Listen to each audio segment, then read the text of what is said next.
Olá, meus amigos e minhas amigas. Um ataque de mísseis russos à cidade de Kryvyi Rih, no sul da Ucrânia, acabou resultando na morte de 6 pessoas e deixou 11 feridas. Quem trouxe essa informação foi o próprio presidente ucraniano. Zelensky escreveu uma mensagem no aplicativo Telegram falando da necessidade urgente de reforçar as defesas aéreas da Ucrânia. Segundo ele, o terror russo é uma ameaça constante que exige uma resposta forte e eficiente. Nos vídeos compartilhados pelo presidente, podemos ver bombeiros lutando contra incêndios e equipes de resgate trabalhando para salvar pessoas presas nos escombros. Mas a ação russa foi bem mais ampla que isso. De acordo com as autoridades locais, a Rússia lançou mísseis e drones em 6 regiões diferentes. E segundo as forças ucranianas, eles conseguiram abater 5 dos 6 mísseis e todos os 24 drones lançados durante o ataque noturno.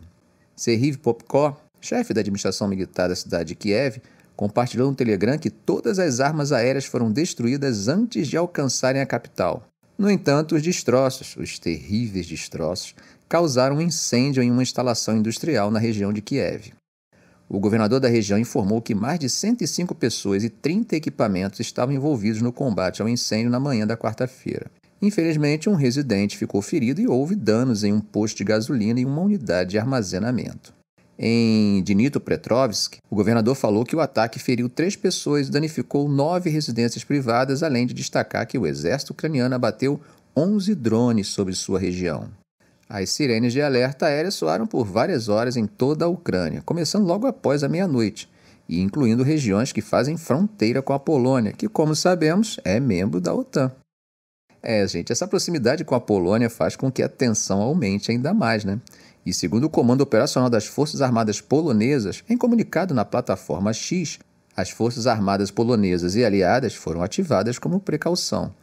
Essa reação é comum sempre que a Rússia lança ataques aéreos nas regiões ocidentais da Ucrânia.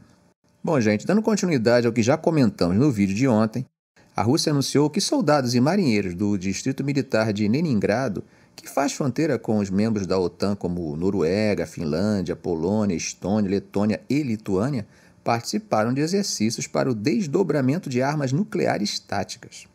A novidade aqui, gente, é que isso amplia a área geográfica revelada desses exercícios, passando a abranger quase toda a fronteira europeia da Rússia, desde o Oceano Ártico até o Mar Negro. Como vocês sabem, essa decisão de fazer os exercícios veio após sinais de autoridades ocidentais sugerindo que permitiriam à Ucrânia atacar profundamente dentro do território russo com armas ocidentais. Segundo o Ministério da Defesa russo, o pessoal da unidade de mísseis do Distrito Militar de Leningrado está praticando tarefas de treinamento de combate.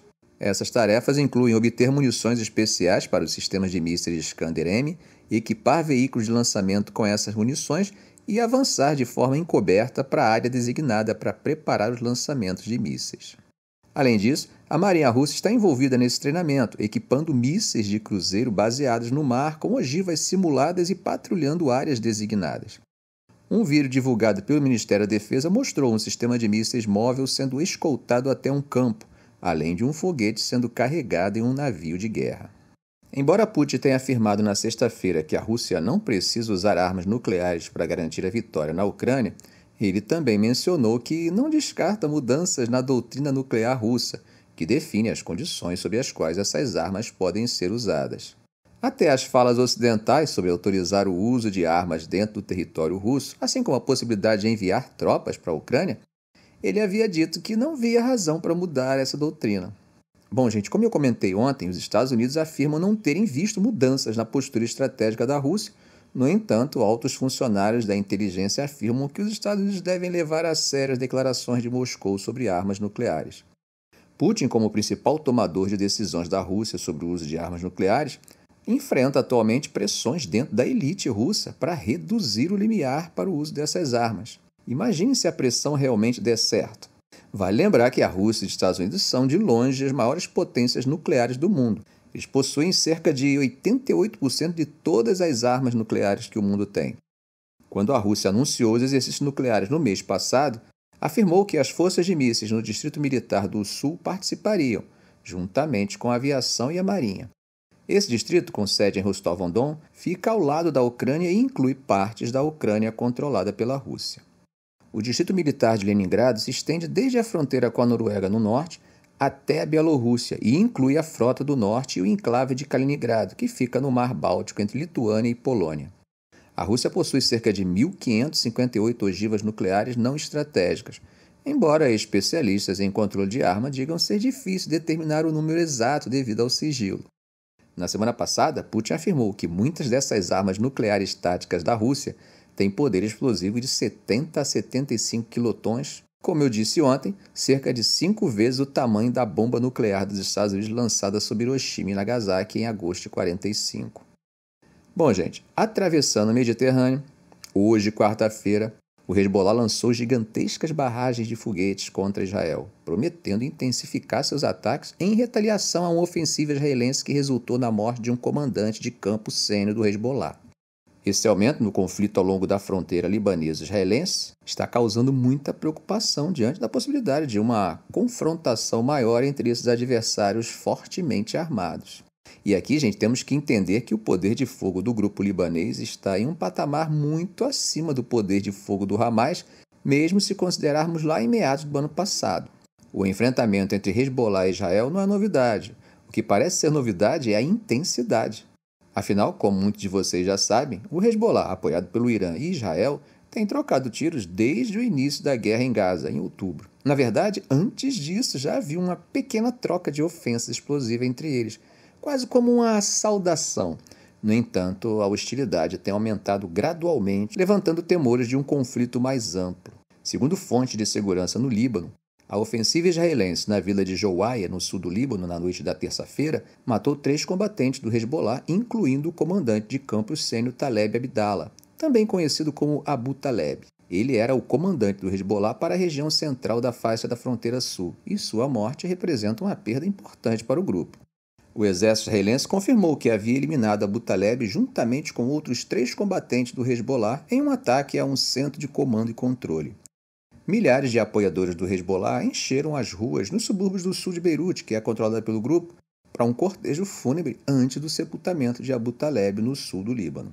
Durante o cortejo, o alto funcionário do Hezbollah, Ashem Safieddine, declarou que o grupo aumentaria a intensidade, a força e a quantidade de suas operações contra Israel. Veja o que ele disse. Se o inimigo está gritando e gemendo sobre o que aconteceu no norte da Palestina, que ele se prepare para chorar e lamentar. Falando sobre os lançamentos de foguetes, uma fonte de segurança no Líbano afirmou que o Hezbollah disparou mais de 100 foguetes em resposta ao que chamou de assassinato por Israel em Jouaia. Esse foi um dos maiores bombardeios de foguete do grupo desde o início das hostilidades em outubro. Enquanto isso, no núcleo político de Israel, a coalizão governista de Benjamin Netanyahu demonstrou que ainda está unida e conseguiu aprovar a votação mais controversa. Uma que transmite aos soldados e suas famílias que uma comunidade específica, uma minoria que mantém a maioria de Netanyahu, está isenta de fazer o sacrifício final, ou seja, de ir à guerra. A unidade da coalizão ficou evidente com a única deserção entre seus 64 membros nesta primeira das 3 votações necessárias. Apenas o ministro da Defesa, Yoav Gallant, votou contra. Ele se uniu à oposição nessa rara votação, onde todos os 120 membros do parlamento estavam presentes. Nenhum se absteve.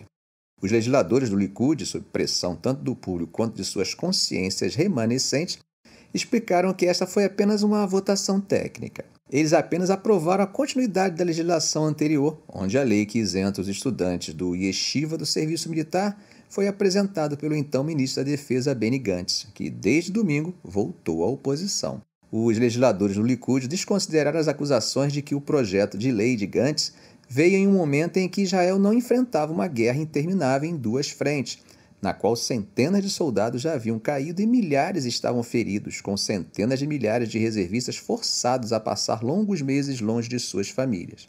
Foi assim que surgiu a artimanha da continuidade, como se estivesse apenas usando as ideias de Gantz. E os legisladores Haredim, que juntos com Netanyahu votaram contra a legislação de Gantz há 2 anos, agora votaram a favor.